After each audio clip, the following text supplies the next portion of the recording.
And then the wife came in and said, no, stop, he's DNR. So it's really important to have a good team with you.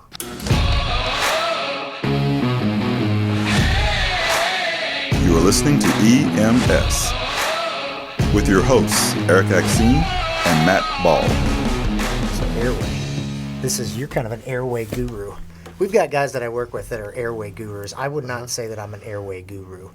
I mean, I've certainly intubated my fair share of patients, but you have for sure intubated way more. A lot of patients, and I've been humbled. No matter how good you are, you've got to maintain a level of humility. Yes. Yeah. Quick story. I like story time. Story time with Uncle Erik. Uncle Erik. I again, more than 100,000 patients in my career, right? And a lot of airway. Not intubated, just regular. No, yeah. It's like, that's a lot of intubations. No, not that many intubations, but many intubations. A lot. Anyway, so, but I had a patient that came in that had been getting a throat, radiation for throat cancer. Oof, yeah. And so his skin, he was in this kyphotic position. You've told me this story. And his skin was like plastic, and his chin was like on his sternum. And he came in with an eye gel in, and it was working okay. Was he in cardiac arrest or? Yeah. Okay. He was in cardiac arrest. They got him back. I mean, it was a mess. Okay. And they had an eye gel in. It's like, I need to get a definitive airway in this guy because it's not looking good. Anyway, so I tried to intubate, and I could not. I tried. It's just he was in this terrible position. Yeah. And then his chin was to his flexibility. chest, nothing. Could not move him. And so I thought what's scary about him was I didn't have access to the neck to do my backup plan. And if I can't get an airway as a crike, I couldn't do that. So I was setting up. Because of the positioning of his chin? Yes, his chin was on his sternum. Oh, wow. So I had no view. I couldn't see his neck. That's scary. And so I knew that if I couldn't get an intubation done, I would go to a retrograde intubation, a guide wire, and then that's what I was planning to do. Yeah. Well, I couldn't do that either. Anyway, then the wife came in and said, no, stop, he's DNR. I was going to say, a cancer patient that far along, was he not a DNR? That was... I was hoping that would be the case because he was not well. And for his sake, yeah. But anyway, so a buddy of mine, massive airway emergency came in because his jaw was wired shut. I mean, there are lots of things that can happen. Had a patient intubated once, had a mass, like a tumor, right at the airway. I couldn't see the vocal cords, just see a tumor. We saw that one time with a doctor that we both know was in the cadaver lab. Yeah. We were doing skills practice, and we went in to practice tubing, and we're like, what is this? Yeah. And this doctor went in, and this was before video, he looked in, and he's like, oh, it was the only time, like, I've got a pretty strong will in the stomach. And he gets some McGill forceps, and he starts pulling out this gigantic tumor. And I was like, oh, God. I mean, it was the most disgusting thing. And he's sitting there all into it, just yanking this. And I'm like, ugh. It was so gross. It was so nasty. But, yeah, I would not want to run into one of those in the real world. Point I think I'd like to make is that no matter how good you are with airway, you've got to maintain a level of humility because airway can be tough for anyone in certain situations. But I think if you listen to the things we're going to discuss here in the first half of our podcast, you're going to learn some skills or sharpen your skills for the things you can do to make things easier for yourself. So in the event that you do have a difficult airway, you're not making it any harder than it already is. Right. And if you have a normal airway, you're not making things hard for yourself by setting things up properly and understanding how to approach the airway before the intubation ever happens. When I'm teaching airway stuff, I always say you always cheat. Like, this is the one time you cheat and do everything in your favor. Like these guys, they want to use direct instead of video. I'm like, why would you do that? Yeah. Like, initially, why would you do that? Why would you be intubating on the floor? You're working a cardiac arrest, and if you have the TOR criteria, but you're going to transport your patient. Why are you going to be intubating them on the floor? Get them up on the cot.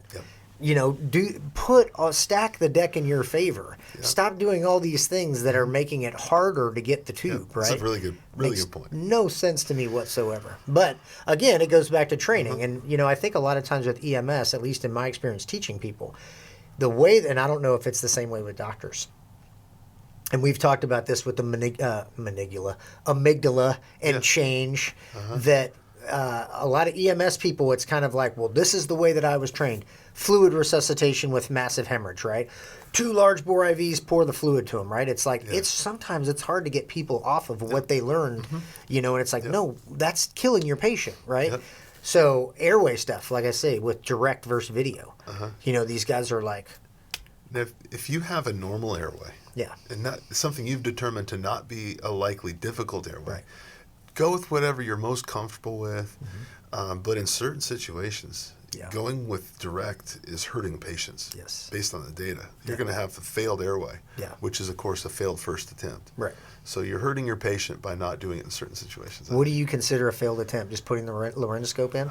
Yeah, that's a good question. I think, if you stick the laryngoscope into view and you don't establish a definitive airway, that was an attempt, and that's a failed airway by definition. I'd agree. Yeah, I think that's the way it should be documented. And a lot of times we don't document. That's another issue. We skip Erik missed the airway, and so had to come in and get it, or vice, whatever the case may be. But so patient assessment. You're looking at your patient. Obviously, you have a healthy adult. First off, I think it's obviously if they're in cardiac arrest. Right, we've talked about how supraglottic airways are pretty much just as effective as intubation. Yeah, right? BVM. Yeah, as far as sudden cardiac arrest goes, there's no need to be rushing. Survival benefit to ET tubes. Back in the day when we had CPRs, that was what everybody wanted. Let's get the tube, right? Yeah. And we're not doing good chest compressions. We're not doing the things that really matter. That's what really matters. Yes, we're trying to keep the brain cells alive. Absolutely. And by monkeying around with the airway.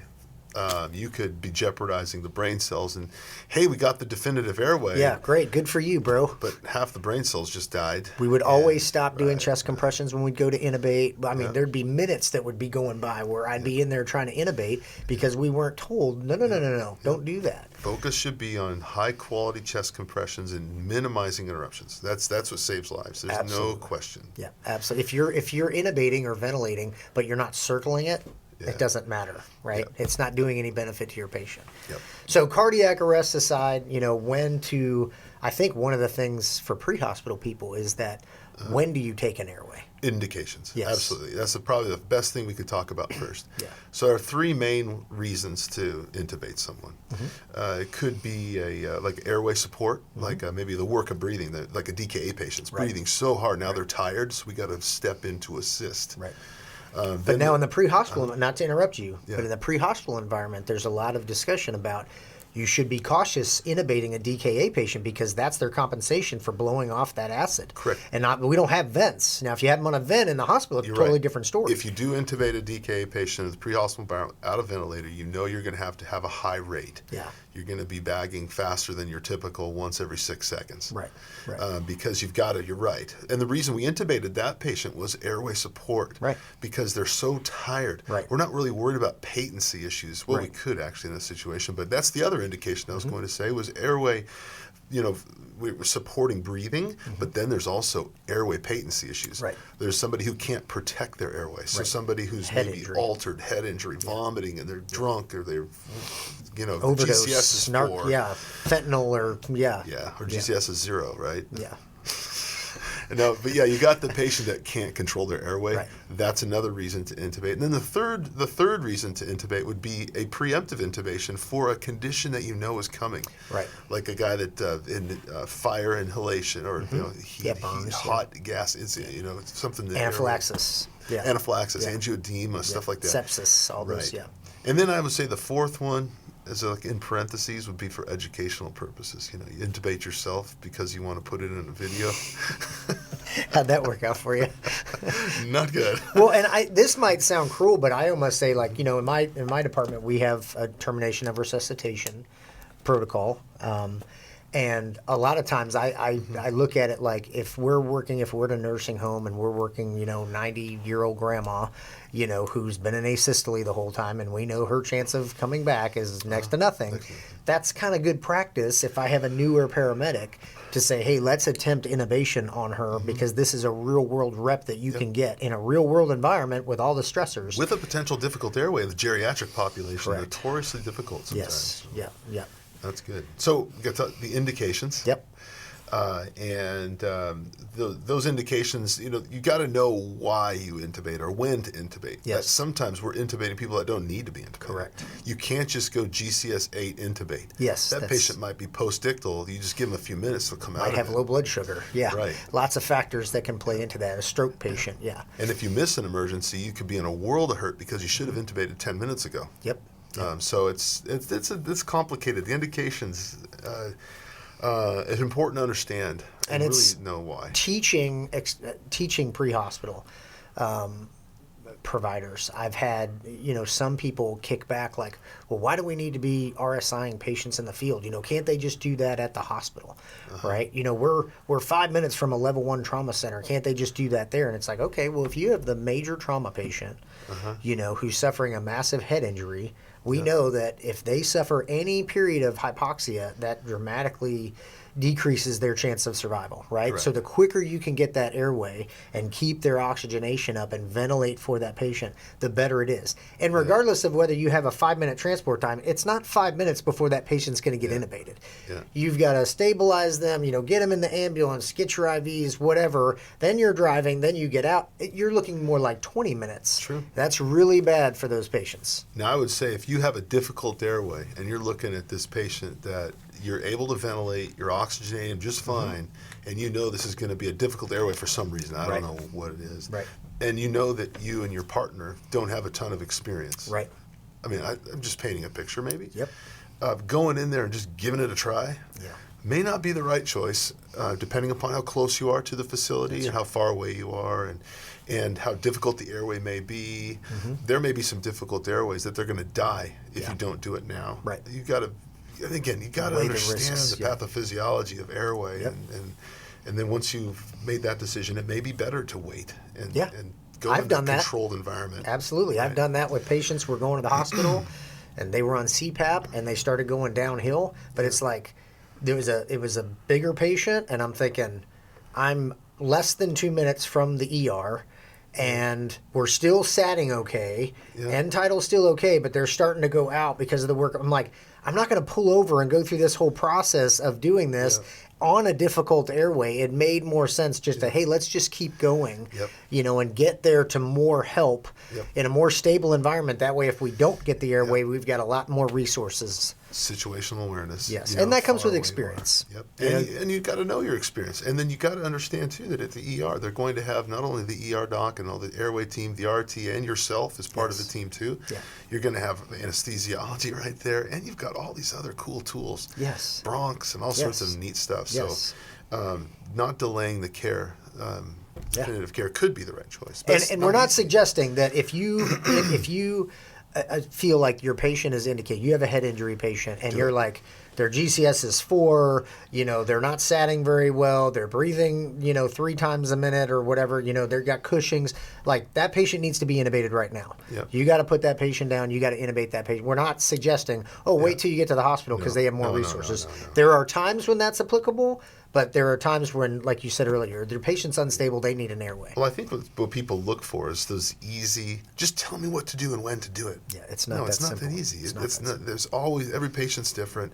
You've got to have a real keen understanding of your own limitations, limitations of your environment, patient airway and how difficult it might be, and then your capabilities of your hospital. I mean, it's all together. And then how far away are you?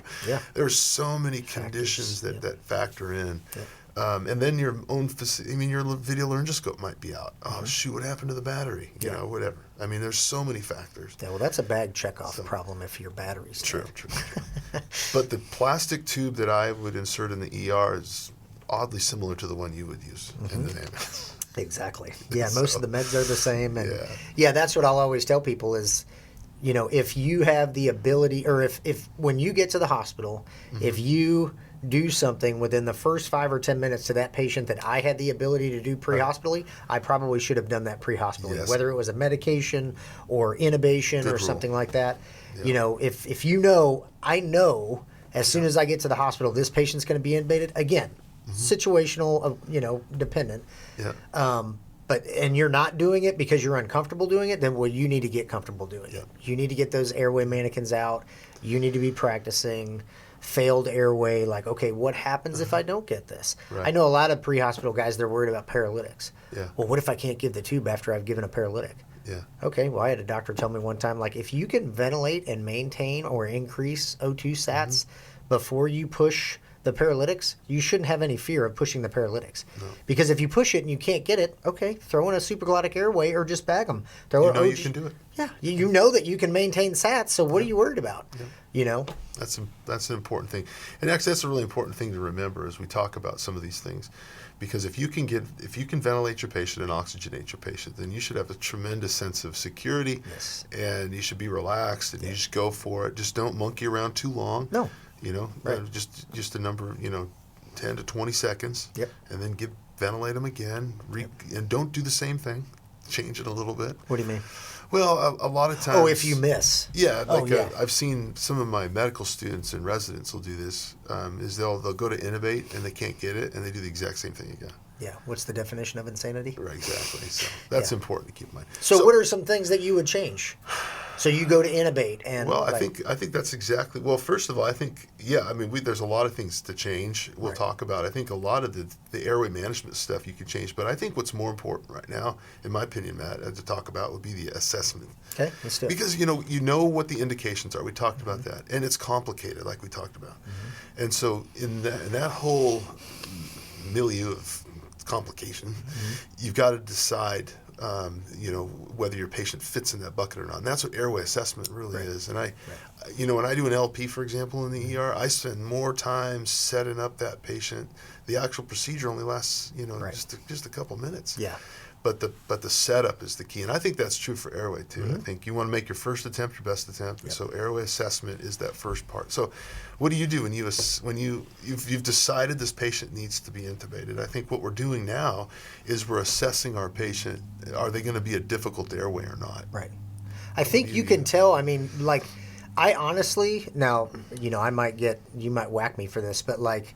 The Malin potty, you might whack me upside the head for this, but like Malin potty, as a nurse, when I worked pre-op in a surgery center, like the anesthesiologist would always come in, hey, open your mouth for you, in my opinion, as a pre-hospital provider, like if I have to take their air, just like you had, that guy with, hey, I've got to intubate this guy. I don't have a choice here. I've got to get this airway. It doesn't matter what his Malin potty is. No, that's true. Or it doesn't matter what his Lemon's, like I've got to get the airway. And so, you can look at him and just kind of visually see, like, okay, this guy's 500 pounds. He's got no neck. Yeah. That's going to be, he's very anterior or whatever, or a pediatric patient. Right. Like, I know they're going to have a big floppy tongue. They got their big heads, they're very anterior. Yeah. I know that's going to be a difficult airway. So when I go to intubate, just like we said at the beginning, I'm stacking the deck in my favor. I'm making sure in my pediatric patient, I've got lots of padding under the shoulders for room for that big head. I'm putting him in that ear to sternal notch position. Positioning. Yes. That's I would say the most important part of airway management 100%. Is positioning. Yes. Absolutely. I was trained to intubate flat, and now we're talking about, raising the head of the bed, actually intubating, at the head of the bed. Like, that wasn't how I was trained, right? Yeah. But when you think about it, it's like, oh, that makes a whole lot more sense, doing those kind of things. No, it's true. I think there's a way to do it that's changing, and data's changing what we do, changing what I do. Yep. My setup is different. I think that you mentioned Malin potty, the lemon. I mean, there's so many different ways. But I think one of the things I like to do is to look at our anatomy. Because really what you're trying to do, I know if you're listening to this in an audio, you can't see me, but, my trachea is, like if I was laying flat on our table, right? My trachea is going to be parallel to that table. Right. So if I'm laying flat, my trachea is going to be in the horizontal plane. Right. Now my airway, my oral axis is going to be perpendicular to that. So if I'm laying perfectly flat and my head is perfectly aligned, my neck is straight, it's going to be about like a 90-degree angle. Yeah, exactly. That's the beauty of the sniffing position, is you lift that chin and you try to get the chin to the level of the glabella and the sternal notch and the tragus, the ear, to the same level. That sniffing position, what it's doing is it's increasing the angle of your tracheal axis. Yeah. and then you're decreasing the angle of your oral axis, and you don't need to know increasing, decreasing angles. You're putting them more in line, exactly, as opposed to that 90-degree hockey stick that you're trying to overcome, right, with the bougie or the tube, and you keep hitting the vallecula. Like, why isn't it going in? It's because of your positioning. If you would change it, whoop, that thing would probably swoop right in. Absolutely, and so I think that's really what is going on with airway assessment. Whatever tool you're looking at, there's some little things like Mallampati that can, but it's all really basically the same thing, because you've really got the laryngeal axis too. But to make it simple, I just look at oral axis and tracheal axis, right? You're trying to line those two things up. Now, if you have a patient in a C-collar, different story. That's why it would be so foolish to go direct. Yes. In a patient with a C-collar, you need to make that corner. You need a camera, a video assist. Yes. And so using video in those situations, if you don't have video, you might want to think long and hard about having your department spend the $3,500 on a McGrath or whatever it might be. And the rigid stylets, those things are awesome. On a patient in a C-collar, video with rigid, that thing hooks that, and poop, it just slides right in. But there's a technique to it. You have to train on it, right, or else you can do some damage. Right. But those things are really nice in those kind of airways. Yeah. So when you're looking at your patient, there's things that you can see to determine whether or not you're going to have a difficult airway. So one of the first things that I would do, and I like the LEMON acronym, but we don't need to do that, but is when I'm looking at my patient and I'm looking at the jaw. The 3-3-2 rule is, I think, important. If you have them open their mouth to do a Mallampati, and you're looking in the oral cavity and you can't see the uvula, this might be a difficult airway.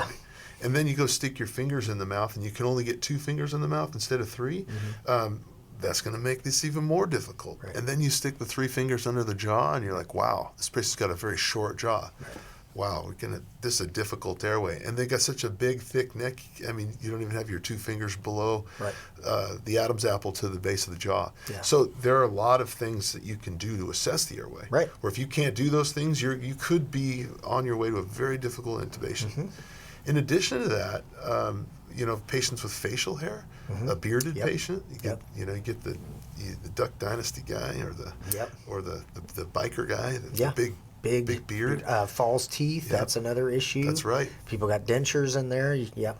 I've heard actually that now they're saying keep the dentures in when you go to intubate. Actually gives you something to support. I don't know if that's right. Yeah. Well, when you're bagging them and preparing, gives that oftentimes structure. People will take them out too soon. Leave them in until you're going to intubate, and then take them out. Oh, so that's what it was. Bagging, you get a better seal, but when you go to intubate, take them out. That makes sense. And I would leave them in as long as possible. Yeah. And then be careful too with potentially the elderly folks that still have their teeth. They're more fragile, and you can get airway obstruction, breaking teeth, and being careful. Yeah, remember, it's not a rock bag. Like, it's so funny, especially with firemen. You get these big, huge guys, and they're trying to muscle. It's a technique thing, and you really shouldn't have to muscle it. Yeah. Right? It's all about how you get these. Some of these anesthesiologists are little tiny females. They can go in, boop, and they see it perfectly. And then you get this 6'3", 250-pound fireman who's trying to wrench that face back. It's like, bro, it's all about technique, and you have to learn that technique. You have to practice that technique. It's not a muscle thing. No.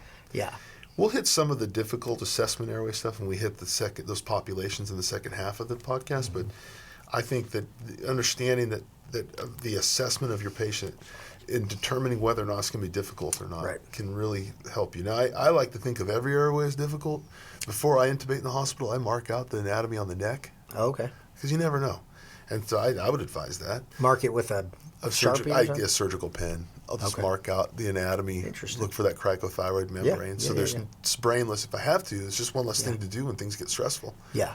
Because I can tell you, and as you know, like when you go to cric somebody, it's like, I really hope I'm feeling the cricothyroid membrane because I'm super stressed right now, and I don't really want to do this, but I know that I have to do it. Doing that assessment and just writing it on there, it just takes one thing that you don't have to do. I like that. Knock on wood, I haven't had to do it, but if I did. You've never had to cric somebody? No, I have. Oh, I was like, surely you've. You probably won't, but you never know. You never know. It's in our department. It's when I did it years ago, I was like the only person that had done one in our department. Now I bet there's a dozen people that have done them. It's become more and more common. Actually, I find doing the surgical cric easier than intubating somebody. It is pretty simple. It's pretty simple. It can be tough. Sure, like anything. Yeah, I mean, if they've got a lot of tissue, you got to cut down. But usually in those situations, that's the last ditch effort. So there's a small percentage of the population too that have this variant artery right down the middle. Oh, lovely. Right down the middle? Yeah. Oh, that's lovely. It's that thing. Anatomic variant that you could hit. When Never I did mine, we got the suction and everything. We were getting ready to go. Knew there was an obstruction, like bagging was not working. Nothing was getting through. And so we had the suction ready, and I go to cut, and I'm cutting. And one of my guys, turns the suction on, and the battery died. Oh, the suction. No. There wasn't a tremendous amount of blood. I mean, there was a little bit of bleeding, but we just grabbed some towels. But and it's, if you know what you're doing, you can even feel it. You know where to. Luckily my patient had good anatomy, and it was pretty easy to find. And it was successful. We got it in everything. But the suction died, which was just one other level of stress that I didn't need at that moment. But that was fun. That was interesting. So part 2, so we kind of talked about like indications, assessment, super important. Obviously, it's got to be indicated. Yeah. You got to do a good assessment on your patient to realize. But I think even if whether it's going to be a difficult airway or not, we're still doing a lot of the same things to, again, stack the deck in our favor to have that first pass success rate. Correct, yeah. So the second half of our podcast, we'll hit up some management pearls, and then we'll look at 4 different difficult patient populations to intubate. Let's do it. All right, part 2 of our airway. So we've talked about the indications. Yep. Assessment. And then we get into airway assessment. Yep. And then you know you need to intubate for a good reason, and you've assessed your patient. You know what you're getting into. Now you're actually getting it done. So I think positioning would be the first thing I would want to talk about. But actually, maybe another thing is making sure you got your tools. Well, there's a lot of stuff that's happening at the same time. There is. Right. So this is a team effort. You and the ER. You're not doing everything, right? No. You've got, nurses or respiratory or whoever's getting your equipment ready. You got somebody getting meds ready, like me in the back of the ambulance. I've got at least 1, if not 2 people on meds. I've got, if I'm getting the airway, I've got a partner who's getting all of my airway equipment ready. But I think, too, the other thing we need to look at is what's the condition of our patient?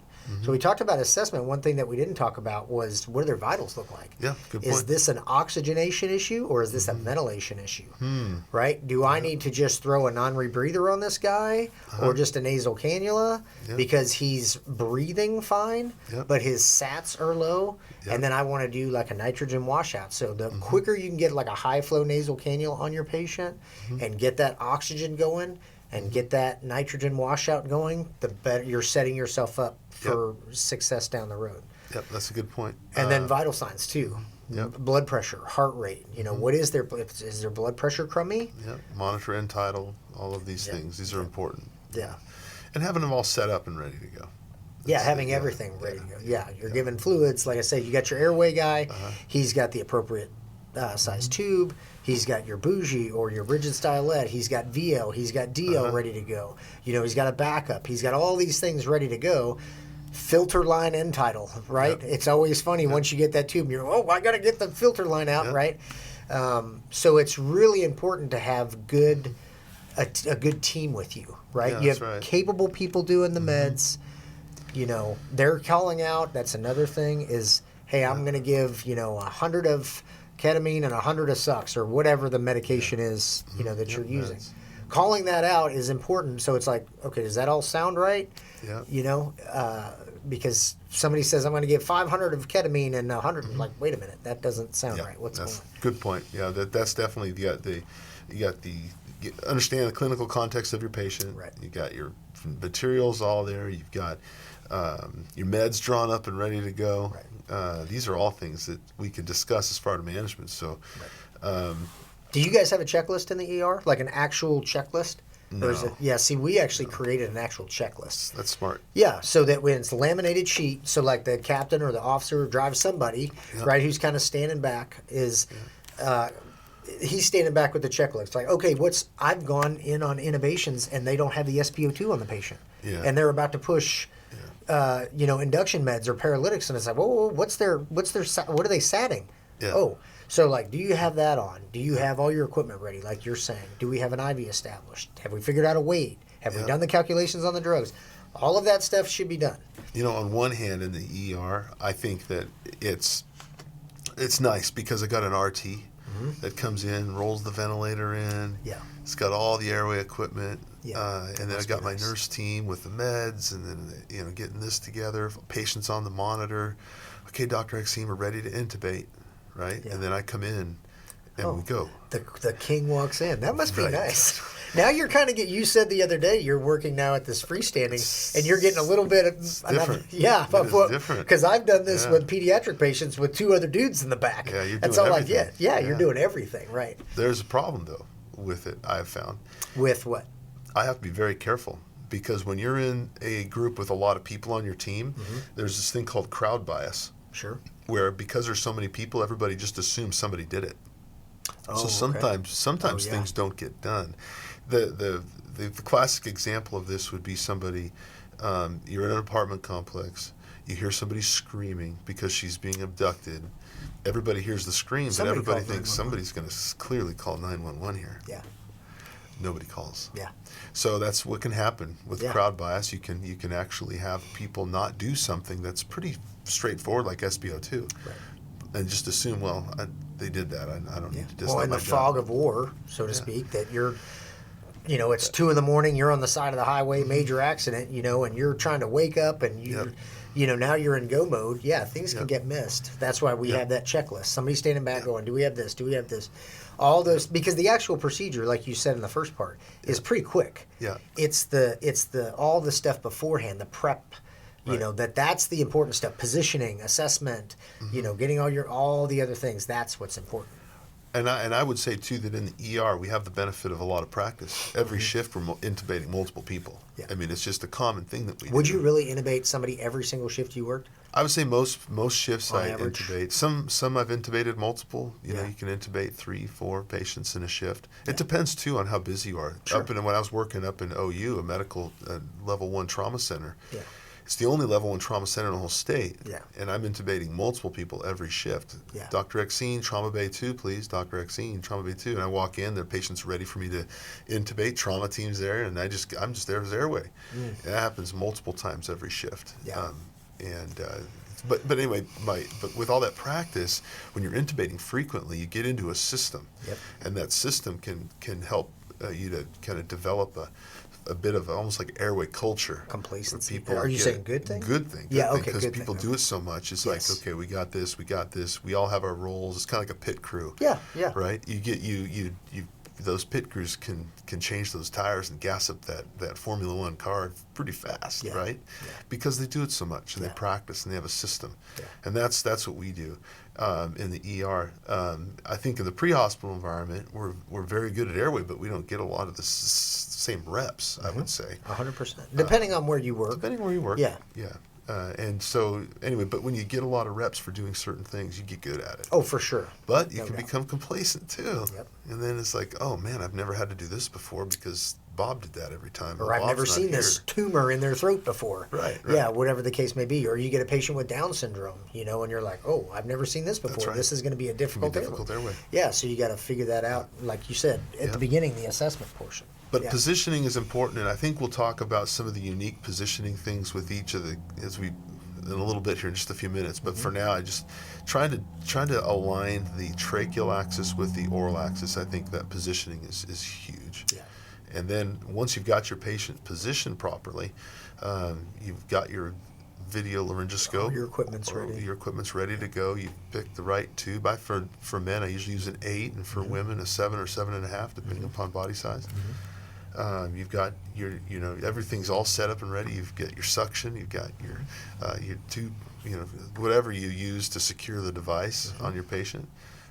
You've got everything's ready to go. And for me, I like to have my backup stuff there too. I've got the bougie there if I need it. Right.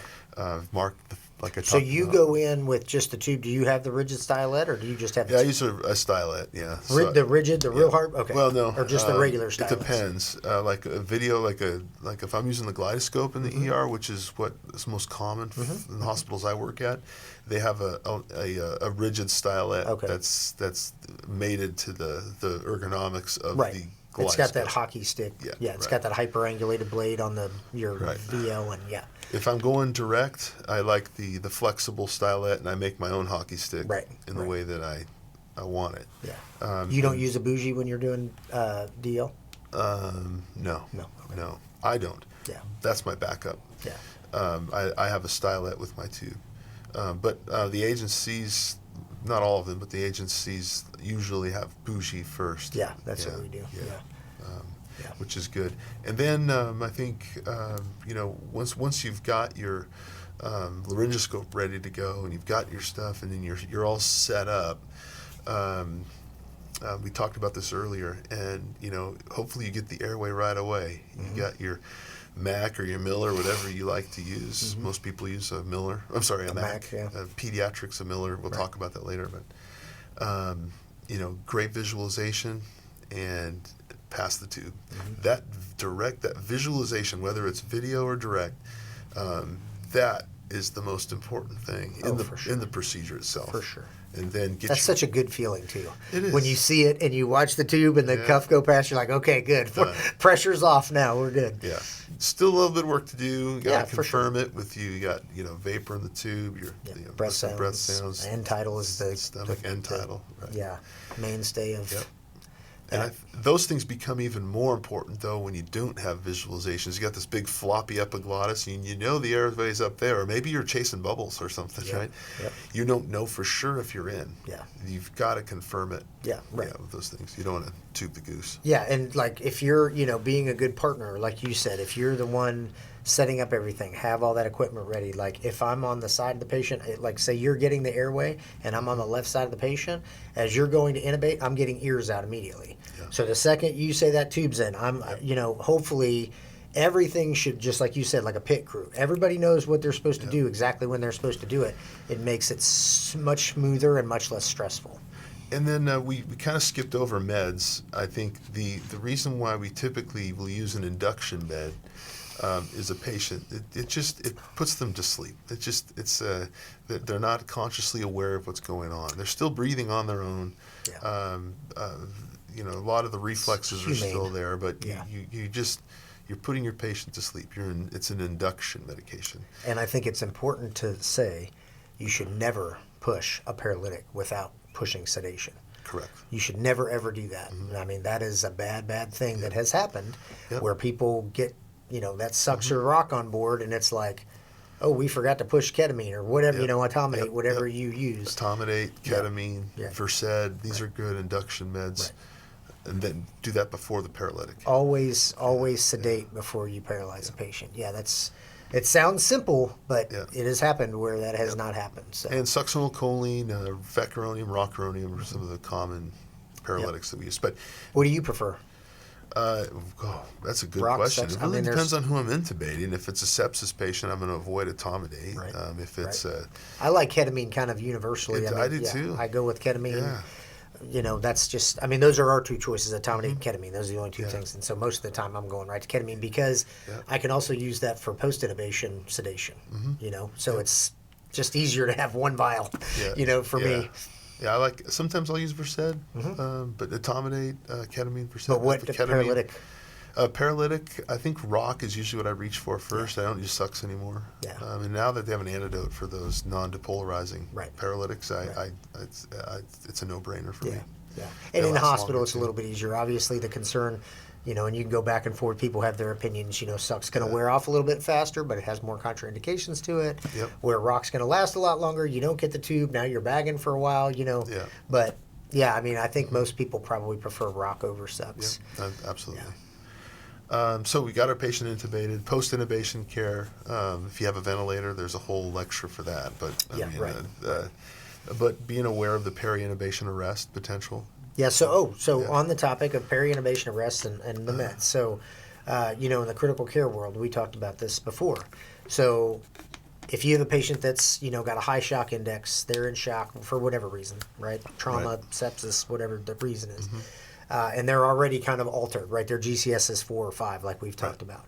A lot of times they will half the induction dose of whatever their induction meds are, half the ketamine dose, and then double the paralytic dose, which kind of makes sense. Yeah. What do you think of that as a medical director? Well, I mean, if you have again, as a medical director, I'm going to say always follow your protocols. Well, of course, yes.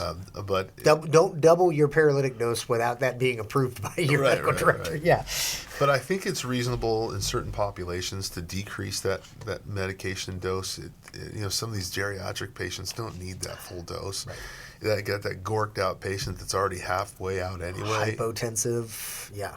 Yeah, so you want to be careful. And resuscitate before you intubate. Yes. You should have good lines going, fluids, pressors. Yep. Don't go trying to intubate somebody with a heart rate of 50 and a blood pressure of 80. Yeah, that's probably not going to end well for you. Yeah. You need to get some fluids on board. You need to try to get that heart rate up. You need to get that pressure up because you go to try to tube that patient, they're probably going to code on you. Now, if you have a patient you cannot ventilate or oxygenate, right, that may change. But if you can ventilate and oxygenate your patient, there's really no reason to rush the intubation. Shouldn't be called them. rapid sequence. It should just be like we've actually changed it to just SI, sequence intubation. Well, I even use delayed sequence intubation. I know we talked about that recently on a podcast, or no, a webinar we did with EMS World.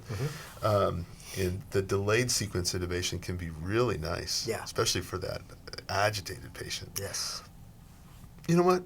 Let's consciously sedate this person, calm them down, then oxygenate them up, get their vitals there, kind of resuscitate them a little bit, and then intubate. This is a delayed RSI. And I think I've seen it too, especially with pre-hospital providers that don't have a lot of experience or they're a new paramedic and they're nervous, right? They push the induction meds and then they immediately push the paralytics. It's like, slow down. Yep. Make sure everything is in place, just like we talked about in part 1. Make sure you have all your equipment ready. You've done your nitrogen washout. You've got passive oxygenation going with a high-flow nasal cannula if that's what they need, right? Yeah. You've got somebody on meds. You've got everything. You've got your pressors ready in case you've got all this stuff ready to go. Yeah. And you push your induction meds, your whatever your protocol allows. Yeah. Give it a minute. Give it a minute to take effect, right? You'll be able to tell that patient's starting to relax, right? Yeah. And then you push your paralytics and give that a minute. Don't just start shoving the laryngoscope in their mouth, right? Give the meds a minute to work before you go into the procedure. Perfect. And I wanted to say one of the things that I see a lot, especially with TL or with VL, is people go way too deep initially. It's like they're not looking as they're going in. You should be looking at your anatomy. Yeah. Okay, what am I seeing here? And slowly working your way down until you get, you see the epiglottis. You put your blade in, into the vallecula where you need to be. You lift. Okay, there's the vocal cords. A lot of times I see people shove that VL blade too deep, and then they go to intubate, and especially if they don't have the rigid stylet, that bougie's going in the vallecula, and they're like, I can't make the corner. Well, come back a little bit. Exactly. Bring your blade back a little bit. Yeah. I see that a lot. Yeah. Just bring it back, just a smidge. But practice helps that. Comes up. Yeah, it comes right up. But that's where practice comes in. So if you're working in an area, unlike you, where you get a lot of reps on real patients, most fire departments, I wouldn't say we're intubating somebody, maybe once a month. I would say that's a pretty busy, You got to get those mannequins out and practice difficult airways and different things. So 4 patient populations. Let's talk a little bit about the trauma patient, the pediatric patient, the obese patient, and the geriatric patient. Okay. Just briefly. So with a trauma patient, we talked about this earlier, they're going to be in a seat collar. Yep. You're not going to have ideal positioning. Doesn't mean you can't raise the head of the bed. No, it's true. You can raise the head of the bed, but you're still going to have an angle. Going to be able to, you can take them out of the seat collar, follow your protocols, but you can take them out of the seat collar and then have somebody maintain traction. You can do that. It might help a little bit, but video, you got to go video, and you can keep them in that seat collar, and that's going to be safer for the patient. Do you always suction first? Yeah, absolutely. Yeah, that's another thing. Because in trauma patients, you can oftentimes have a lot of contaminants. And overdose patients too. That patient, you giving them Narcan, you better have that suction. That's ready. right. And the salad technique, suction assisted. So the oral contaminants can really get in the way.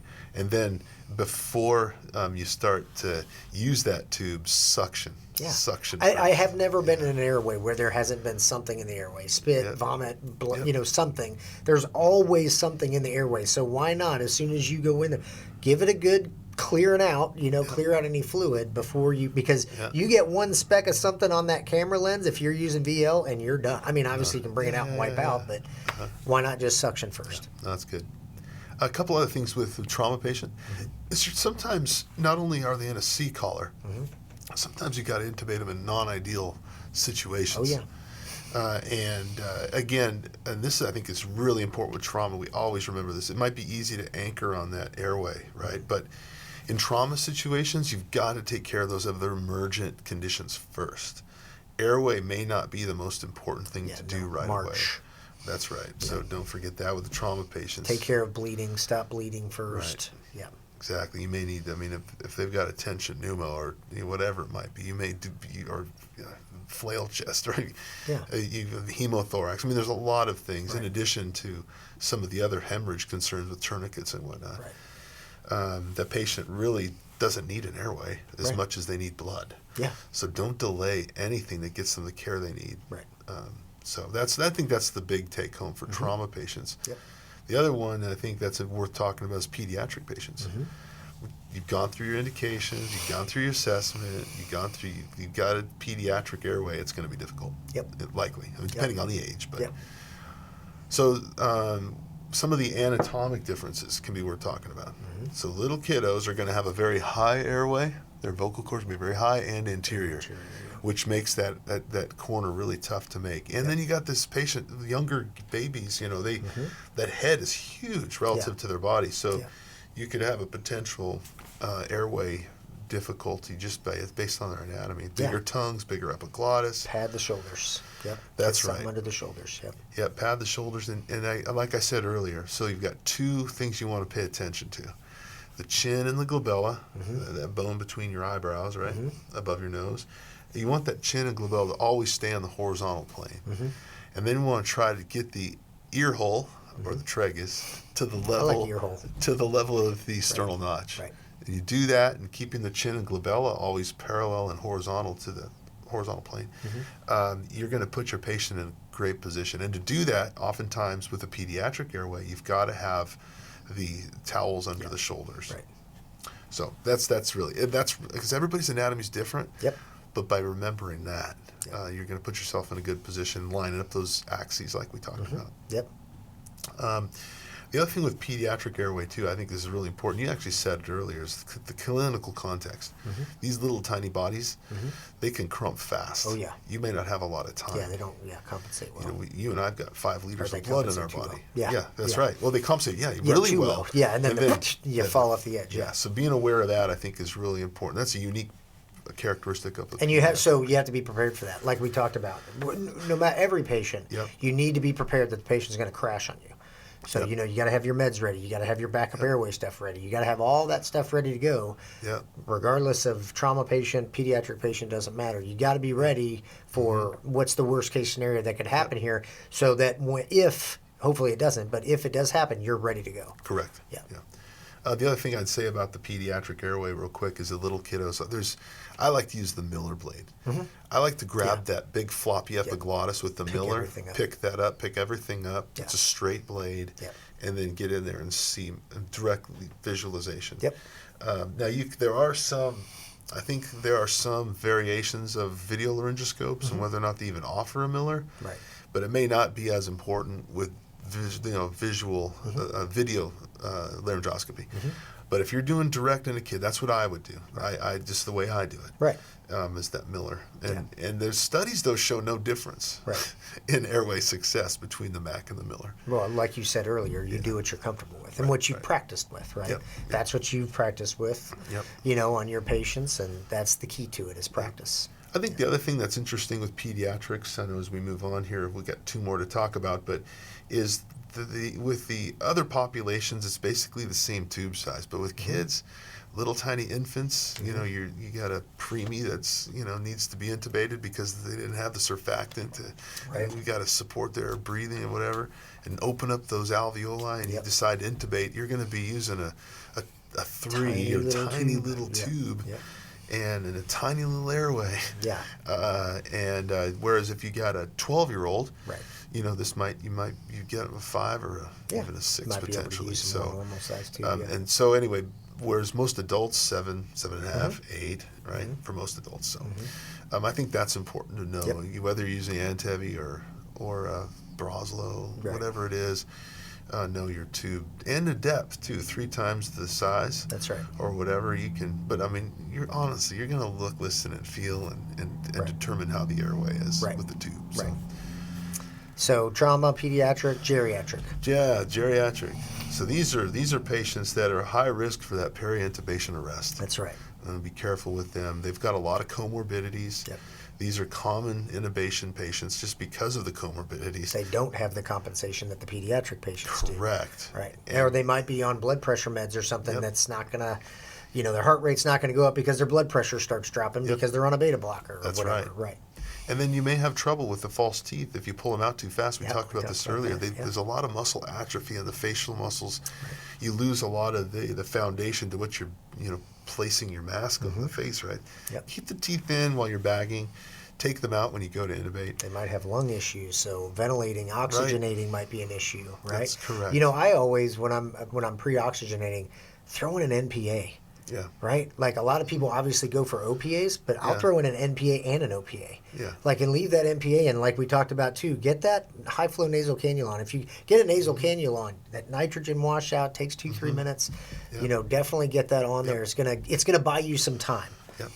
And you want to consider too the medication dosage. We talked about this earlier with the halfway gorked patient. You might as well just give them half a dose. Yeah, if grandma's septic, maybe just give her half the dose of ketamine and the paralytics. Yeah. Yep. Again, follow your protocols. Yep. Yeah. So there's an ideal way to intubate, with the geriatric population. Remember, tons of comorbidities. These folks too, fragile teeth, easy for obstruction, knocking a tooth out, or be careful with the cervical spine, especially in a trauma situation. These folks, or falls or whatever, they can. And then I think the last thing I would say too is, because they're on so many medications, just be aware of the fact that these patients may be on meds that could counteract some of what you're trying to do. Yeah, that's true. So that's a good point. Don't forget that grandma could actually have taken an accidental dose of her opiate, and she. Oh, I've had that before in nursing homes where you don't expect to be pushing Narcan on an 80-year-old, but the nurse came in, or whatever the case may be, accidentally gave them the wrong meds, and then you start looking and you're like, grandma's breathing 3 times a minute and has pinpoint pupils. Well, let's try some Narcan. Yeah. If it's not that, it's not going to hurt grandma. But if it is, and sure enough, I've had it where I give Narcan, and all of a sudden grandma starts waking up, and it's like, oh, okay. Yeah. Now we don't have to tube. All right, what was the last patient? Well, I think the obese patient. I think the 40% of our country is obese, and 10% of our country is morbidly obese. Yeah. So this is a common patient that we will see in the pre-hospital environment. Yeah. That is going to present some difficulties. For sure. If you think about, just the BVM in an obese patient, you could have 40, 50 pounds of flesh on top of the lungs, on top of that rib cage that you're trying to ventilate with a bag. Yeah. You combine that obese patient with a giant neck and a huge beard, just the BVM itself is going to be a challenge, right? So I think that the obese patient's a huge challenge for us. Yeah.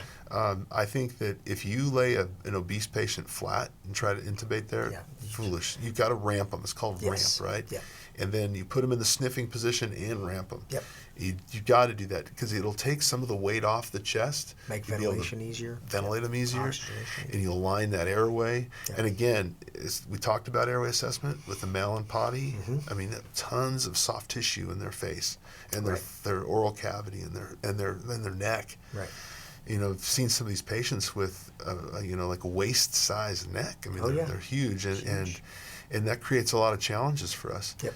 And these patients need our help just as much as the other ones do. So we got to know how to treat them. It also brings up the ideal body weight versus actual body weight. That's right. Like, what are you basing your medication dosages on? Yep. Right? If you got somebody that's 400 pounds, you might not be dosing them at 400 pounds. You probably shouldn't be dosing them at 400 pounds. Yeah, sometimes the ideal body weight is how we dose these things. Some of them, actually, you can't dose them that way because it dissolves into the fat. But anyway, the point is, obese patients, huge challenge. Yeah. Ramp them. You got to elevate the head of that 25 degrees and use that when you're positioning your patient. And it's going to be a difficult airway, so have everything set up with your backup. Yeah. huge. And know, again, like we talked about, if you can oxygenate, don't be worried about the paralytics. You know that if you don't get that tube on that difficult airway, you can throw an IG in or OPA in a bag, and you're going to be okay. But take-home points, practice, practice, practice. If you are not getting reps regularly in the ER or whatever, you need to get those mannequins out. You need to practice. And not just getting the airway, but the medication dosages, ideal versus actual body weight. Yep. What equipment do I need? You know, the pressors that you're going to be using, all that kind of stuff. You need to run through some scenarios and be ready for that, you know, that bad outcome if something goes wrong. And that leads me to the one take-home I would say is to stay humble. Yes. Stay humble. Yeah, as soon as you get cocky, the world will humble you. Being cocky isn't going to help you or your patient. So stay humble and practice, like you said. That's good. See you in the next one. Safe out there. Thank you for listening to EMS, the Erik and Matt Show.